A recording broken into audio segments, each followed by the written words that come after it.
Right. Hydraa agency రాష్ట్ర ప్రజలను మరీ ముఖ్యంగా నగర ప్రజలను భయాందోళనకు గురి చేస్తోందా? రంగనాథ్ గారు మరి స్పీడ్గా వెళుతున్నారా? మరి రంగనాథ్ అనే ఒక ఆఫీసర్ని మరి రేవంత్ రెడ్డి గారు విడిచిపెట్టిన బాణంగా అందరూ అనుకుంటున్నారా? ఇప్పుడు కూల్చివేయబడుతున్న ఇళ్లకి సంబంధించి మరి ఆ నిర్మాణదారులు ఏమంటున్నారు? ఇప్పుడు తప్పు ఎవరిది? మా దగ్గర అన్ని సాక్ష్యాలు ఉన్నాయి, అన్ని డాక్యుమెంట్స్ ఉన్నాయి, అన్ని సర్టిఫికేట్లు ఉన్నాయి అని చెబుతున్నప్పటికీ మరి కూల్చివేతలు కొనసాగుతున్నాయి. ఈ కూల్చివేతలకి సంబంధించి ఒకసారి వెనక్కి మనం చూసినట్లయితే అక్కడ ఇళ్ళు నిర్మించుకోవడానికి, ఆ భవంతులు నిర్మించుకోవడానికి అధికారులుగా ఇచ్చిన సర్టిఫికేట్లు అనేవి ఫేక్ సర్టిఫికేట్లా, ఒకవేళ ఒరిజినల్ సబ్జెక్ట్లా అంటే ఒరిజినల్ సర్టిఫికేట్లా? మొత్తానికి హైడ్రా గురించి రాష్ట్ర ప్రజలు ఏమనుకుంటున్నారు అన్న అంశం ఇప్పుడు మనం చర్చించుకోబోతున్నాం. ఈ ప్రత్యేక చర్చా కార్యక్రమంలో మనతో పాటు సిద్ధంగా ఉన్నారు SNTV తెలుగు CMD ఎన్ స్వామినాయుడు గారు. ముందుగా మనం వారిని ఇన్వైట్ చేస్తున్నాం. రైట్. హైడ్రా అని మరి కూడా హైదరాబాద్లో ఒక ఏజెన్సీ కూల్చివేతలని అదేవిధంగా మరి అక్రమ కట్టడాలను నిర్మించడంలో ముందుకు వెళుతుంది. ఇదంతా రేవంత్ రెడ్డి గారు విడిచిన రామబాణం లేదా రంగనాథ్ అనే ఒక బాణంగా ముందుకు వెళుతుంది.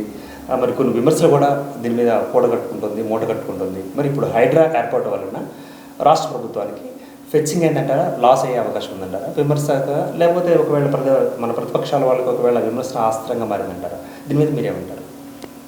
వాస్తవంగా చెప్పాలంటే హైడ్రా అనేది చాలా సాహసోపేత నిర్ణయం. చాలా ఆయన ఎంతో డేర్ స్టెప్ తీసుకుని సీఎం గారు దీన్ని ఏర్పాటు చేయడం జరిగింది.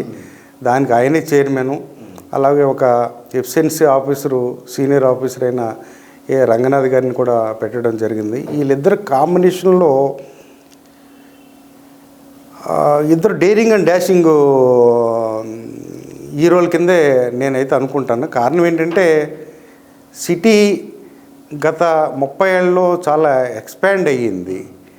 సో అటువంటి విధానంలోనే రోడ్స్ కానీ ఫెసిలిటీస్ కానీ ఇవన్నీ కూడా ఏ సంవత్సరానికి ఆ సంవత్సరం గవర్నమెంట్ పోయినప్పుడు కూడా సరిపోని పరిస్థితి ఎప్పటికప్పుడు. అలాగే మెట్రో వచ్చిన తర్వాత ఈ హైదరాబాద్ ట్రాఫిక్ సమస్య తగ్గిపోతుంది, ఇంకా ట్రాఫిక్ ఉండదు అని అనుకున్నారు చాలామంది. కానీ అటువంటిది ఇంకా ఎక్కువయ్యింది. ఓ పక్కనేమో మెట్రోలో లక్షల మంది ప్రయాణం చేస్తున్నారు ప్రతిరోజు, అలాగే ఆర్టీసీ బస్సులు ఉన్నాయి. కానీ ఏమన్నప్పుడు కూడా ఎక్కడికక్కడ ట్రాఫిక్ జామ్ అయిపోతుంది. ఇది రాను ఇటువంటి ట్రాఫిక్ సమస్య ఉంటే అభివృద్ధి అనేది చాలా కష్టతరం అయిపోతుంది.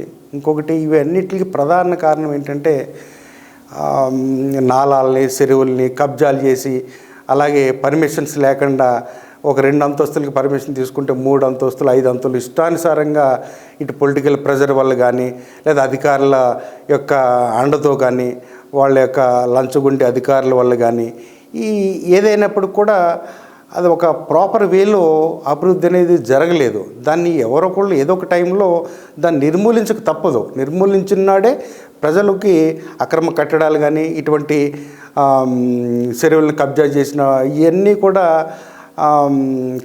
నియంత్రణ చేయగలుగుతాం. సో అటువంటిది ఏది ఏజెన్సీ లేకుండా సార్ నా ఇష్టం, నేను ఏదో ఒక ఎమ్మెల్యేని, నాకు ఎమ్మెల్యే సపోర్ట్ ఉంది, లేదా ఒక మంత్రిని, నేను ఒక మంత్రిని బంధువుని అన్నట్టుగా ఎవరికి ఇష్టానుసారంగా వాళ్ళు అది కట్టుకుంటూ పోతే, అలాగే ఆక్రమించుకుంటూ పోతే దీన్ని ఇంకా ఎవరు కదల్చలేరు. రేపొద్దున చెరువులే హైదరాబాద్గా మారే ప్రమాదం ఉందన్నమాట. ఈ చెరువులు ఏదైతే నాలాలో ఇవన్నీ కబ్జా చేశారో వాటి వల్లే హైదరాబాద్లో ఎక్కడికో బయటికి వెళ్ళవలసిన వాటర్ అంతా కూడా ఈ రోడ్ల మీద స్టాగ్నేట్ అయిపోయి రోడ్లే చెరువులు తలపించే విధంగాను ప్రజా జీవనం అస్తవ్యస్తంగా. ఈ రోజున 1 గంట వర్షం పడిందంటే హైదరాబాద్ అంటే చాలా హైదరాబాద్ వ్యాప్తంగా ఏదో ఒక ప్రాంతం 2 ప్రాంతాలని కాకుండా మొత్తం సిటీ అంతా కూడా ఒక ఫ్లడ్స్ని తలపించే పడవల మీద బస్సుల్లో కన్నా పడవలు వేసుకుని ప్రయాణం చేయాలనే విధంగా తయారైంది హైదరాబాదు. ఇదంతా అంతకుముందున్న ప్రభుత్వ అధికారులు కానీ, రాజకీయ నాయకులు కానీ, ప్రభుత్వం కానీ పూర్తిగా వైఫల్యమే చెందిందని నేను భావిస్తాను. రైట్. మీరు పడవలు అనేసరికి ఒకటి గుర్తుకొచ్చిందండి. బీఆర్ఎస్ ప్రభుత్వ హయాంలో మరి అప్పుడు వరదలు వచ్చినప్పుడు, వర్షాలు వచ్చినప్పుడు హైదరాబాద్ నడి వీధులలో పడవలు తిరిగాయి. సో దాన్ని కాంగ్రెస్ ప్రభుత్వం అప్పుడు ప్రతిపక్షంగా ఉండి విమర్శించింది. ఇప్పుడు కాంగ్రెస్ ప్రభుత్వం హయాంలోనే అది కూడా పడవలు తిరిగే పరిస్థితి ఏర్పడింది కదా. ఈ దుస్థితికి ఎవరిది తప్పంటారు? ఏ ప్రభుత్వం అంటారు అసలు? లేకపోతే టౌన్షిప్ వాళ్ళది అంటారా, అధికారులు అంటారా, ఎవరిదంటారు? టోటల్గా ఓవరాల్గా చూస్తే ప్రభుత్వమే ఫెయిల్యూర్. ప్రభుత్వం అంటే యంత్రాంగంలో అధికారులు వీళ్ళందరూ ఉంటారు. ఇప్పుడు సీఎం దగ్గర నుంచి మొత్తం అంతా కూడా క్యాబినెట్ దానికి రెస్పాన్సిబుల్. అది క్యాబినెట్ అంటే ప్రభుత్వంలో కింద వివిధ శాఖల కింద అంబ్రెల్లా కింద ఒక ఇవి డిపార్ట్మెంట్స్ అన్నీ ఉంటాయి. డిపార్ట్మెంట్స్ అన్నీ కూడా కోఆర్డినేట్ చేసి వాళ్ళు ఎక్కడ లోపం ఉంది, ఎందుకు ఇంత ఈ రకంగా వాటర్ స్టోరేజ్ అవుతుంది, ఒక గంట వర్షం పడితేనే ఇంత స్టోరేజ్ అవుతుంటే కనీసం సపోజు ఒక 24 గంటల వర్షం పడితే ఏంటి పరిస్థితి అని ఆలోచన లేకుండా ఏదో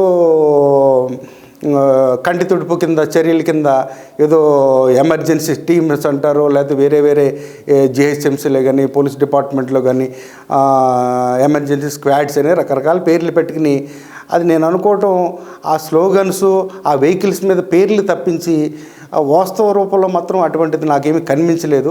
కొంతమంది చేస్తూ ఉన్నప్పుడు కూడా అది చేసిన దానికన్నా ఎక్కువ డ్యామేజ్ ఎక్కువగా జరుగుతున్నప్పుడు దాన్ని ఎవరు కూడా ఈ రాజకీయ శక్తులు కానీ లేకపోతే అధికారుల అలసత్వం కానీ లేకపోతే వాళ్ళ మీద ఒత్తిడి కానీ వివిధ కారణాల వల్ల దాని మీద ఇంతవరకు ఎవరు కూడా డేర్ స్టెప్ వేయలేకపోయారు.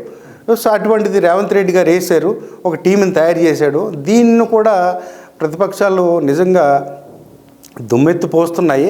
దానికి కూడా కారణాలు ఉన్నాయి.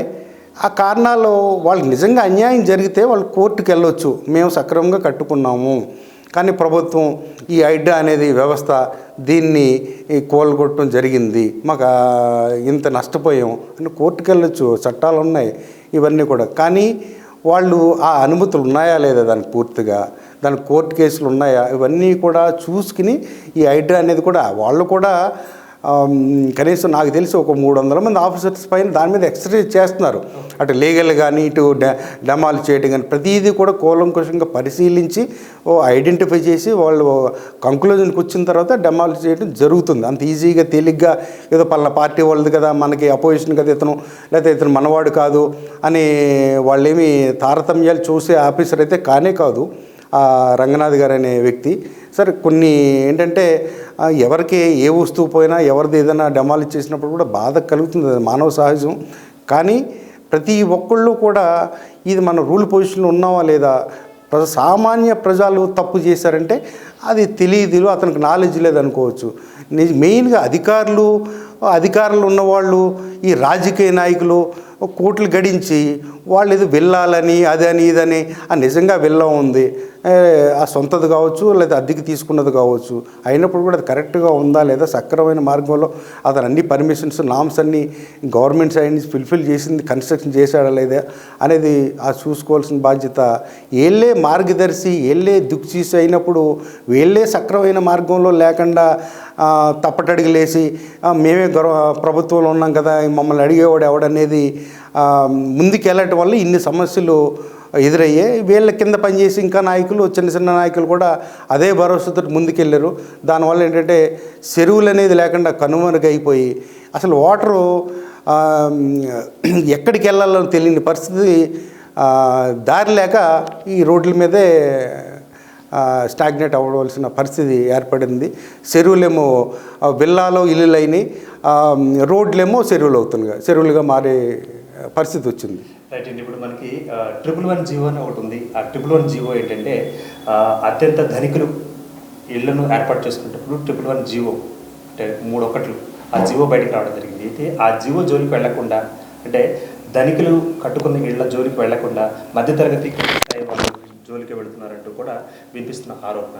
మరి ముఖ్యంగా ఒకవేళ అప్పో చేసి 1 కోటి 2 కోట్ల రూపాయలు అప్పో చేసి మధ్యతరగతి వాళ్ళు ఒకళ్ళు ఇల్లు కట్టుకున్నా కూడా వాళ్ళకి అమ్మిన వాళ్ళ మీద చర్యలు లేకుండా, వారికి అధికారులు ఎవరైతే పర్మిషన్ ఇచ్చారో వాళ్ళ మీద ఎటువంటి చర్యలు లేకుండా దొరికిన వాడే దొంగ అన్నట్లుగా దాన్ని కూల్ చేయడం ఎలా తీసుకోవచ్చుంటారు? ఇది పబ్లిక్ నుంచి వచ్చిన ప్రశ్న. అయితే మీరేమంటారు దీనికి? యాక్చువల్ అప్పుడు బీఆర్ఎస్ గవర్నమెంట్లో 111 జీవోని తీసుకురావడం జరిగింది. కానీ ఎంత దుర్మార్గం అంటే ఆ జీవో తీసుకురావటం, అది ఒకప్పుడు మన సిటీకి వాటర్ సోర్స్ అనేది ఉస్మానియా సాగర్, హిమాయత్ సాగర్ రెండే ఉండేది. అప్పుడు వేసవికాలంలో అది ఆ నీటి మట్టాలు తగ్గుతూ వచ్చినప్పుడు ఈ మెట్రో వాటర్ వర్క్స్ వాళ్ళకి యాక్చువల్లీ బీపీ పెరిగిపోయేది అన్నమాట. ఇంక ఇన్ని రోజులే వస్తుంది, వర్షాలు పడకపోతే ఈ సిటీకి వాటర్ ఉండదు, అటువంటి ఖాళీ చేసి వెళ్ళిపోవాలి, అటువంటి టెన్షన్ అనుభవించారు ఆఫీసర్స్. నేను వాళ్ళతో కూడా షేర్ చేసుకున్నప్పుడు కూడా అటువంటి పరిస్థితి నాకు కూడా భయం వేసింది. ఒకప్పుడు హైదరాబాద్లో ఇంకా నీళ్ళు ఖాళీ అయిపోతే ఇంకెక్కడి నుంచి వస్తుంది, అటు బోర్ వాటర్ లేదు, ఇటు ఈ 2 రిజర్వాయర్లు కూడా ఎండిపోతే వలస వెళ్ళిపోవాలేమో. కొన్ని పక్షులు వేసవికాలంలో వలస వెళ్ళిపోతుంటాయి, అలాగే ఇంకా హైదరాబాద్ ఖాళీ చేసి వెళ్ళిపోవాలేమో. అటువంటి పరిస్థితి నుంచి మనం ఆ తర్వాత ప్రభుత్వాలు ఆ గోదావరి దాన్ని రివర్ని అది అక్కడి నుంచి వాటర్ తీసుకురావటం, మనకు సఫిషియెంట్గా ఎంతమంది హైదరాబాద్లో జనాభా పెరిగినప్పుడు కూడా ఈ వాటర్ సమస్య అనేది లేకుండా చేయటం, అది నిజంగా చాలా గొప్ప విషయం. అయినప్పటికీ సో అప్పుడున్న జీవో అది యాక్చువల్ ఏంటంటే ఆ 2 రిజర్వాయర్లకి బయట నుంచి ఎక్కడో ఆ యొక్క 100 కిలోమీటర్ల నుంచి ఆ వాటర్ ఫ్లో అనేది ఇక్కడికి రావటం, ఇవి 2 కూడా ఈ రిజర్వాయర్లు నిండటం జరిగేది. దానివల్ల ఈ ఏరియాల్లో ఏ కట్టడం కట్టకూడదు అని గవర్నమెంట్ జీవో పెట్టింది. ఏవి కూడా అది ఓపెన్గానే ఉండాలి, బిల్డింగ్స్ ఏం కట్టకూడదు అనేది. సో దాన్ని రాను వీళ్ళ యొక్క సులభం గురించి ఈ రియల్ ఎస్టేట్ యొక్క వాళ్ళ యొక్క ఒత్తిడి మేరకు దాన్ని లిఫ్ట్ చేసి త్రివలన జీవోని తీసుకురావడం జరిగింది. సో దానివల్ల మనకి న్యాచురల్గా ఏదైతే పొల్యూషన్ లేకుండా ఇంత సిటీ ఉండాలంటే అటువంటి జీవో కూడా ఉండడం బట్టే ఇంతవరకు ఆ ఏరియాలో కన్స్ట్రక్షన్స్ కూడా జరగలేదు. సో ఈరోజు కూడా మనం మంజీరా వాడుకుంటున్నాం, ఉస్మానియా సాగర్ అది వాటర్ కొంటున్నాం. అది కూడా ఆ వాటర్ కూడా చాలా ఒకప్పుడు అనేవాళ్ళు హైదరాబాద్లో ఫుడ్ ఉన్నా లేకపోయినా నీళ్లు తాగి బ్రతికేయచ్చు అనేవాళ్ళు. నిజంగా అటువంటి టేస్ట్గా ఉండేది అన్నమాట అటువంటి ఆ యొక్క వాటరు. సో దాన్ని వీళ్ళు చుట్టుపక్కల సరౌండింగ్స్ అన్నీ కూడా ఈ 111 జీవో లిఫ్ట్ చేయటం వల్ల అది ఆటోమేటిక్గా ఏమవుతుందంటే ఆ కన్స్ట్రక్షన్ మొదలైపోయినాయి, విల్లాస్ కట్టుకున్నారు పెద్ద పెద్ద వాళ్ళు అంతా. ఈ పేదలకి మధ్యతరగతి వాళ్ళకి అవకాశం ఏమీ లేదు, అంతా బడాబాబులకే అది అవకాశం. విల్లాలు కట్టుకుంటారు, వాళ్ళు అనుభవిస్తారు. అక్కడికి వెళ్ళిన తర్వాత అది ఒక సోషల్ మాఫియా కింద తయారీ, అక్కడి తర్వాత మళ్ళీ వేరే వాళ్ళని అది సిటీ కంట్రోల్ లేకుండా ఆ వ్యవస్థని అట్లాగా వాళ్ళు సులభం గురించి అది చేయటం జరిగింది. కానీ అటువంటి ఆ జీవోని రద్దు చేసి గతంలో ఎటువంటి పద్ధతిలో కొనసాగిందో దాన్ని కంటిన్యూ చేయాలని నేను భావిస్తున్నానండి. ఫైనల్గా మరి ఇప్పుడు హైడ్రా అనే ఏజెన్సీని కంటిన్యూ చేస్తే బాగుంటుందంటారా, లేకపోతే కంటిన్యూ కాకుండా ఉండేందుకు ఒకవేళ ప్రతిపక్షాలు కానీ లేకపోతే స్వపక్షంలో ఉండే నాయకులు కానీ ఒత్తిళ్లు చేసే అవకాశం ఉందంటారు? ఫైనల్గా ఏం జరగబోతుంది, లైఫ్ అండ్ ఫ్యూచర్ ఎలా ఉండబోతుంది హైడ్రా?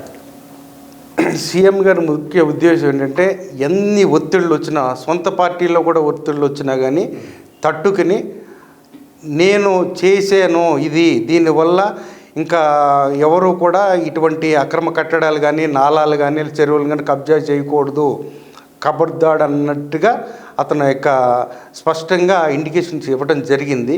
సో ఆ విషయంలో ఇంకా ఆయన తగ్గే ప్రసక్తి లేదు.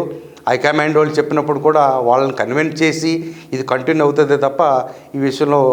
ఇంకొకటి ఏంటంటే నిన్న కాక మొన్న కొంతమంది నాయకులు మాది ఒకటేనే దొరికింది, వీళ్ళు కూడా కట్టుకున్నారు కదా, వాళ్ళని కట్టుకున్నారు, పదండి చూద్దాం చేద్దాం, ఆ మీడియా వాళ్ళు కూడా రండి అని ఒకనొక సందర్భంలో కొంతమంది నాయకులు మాట్లాడటం జరిగింది.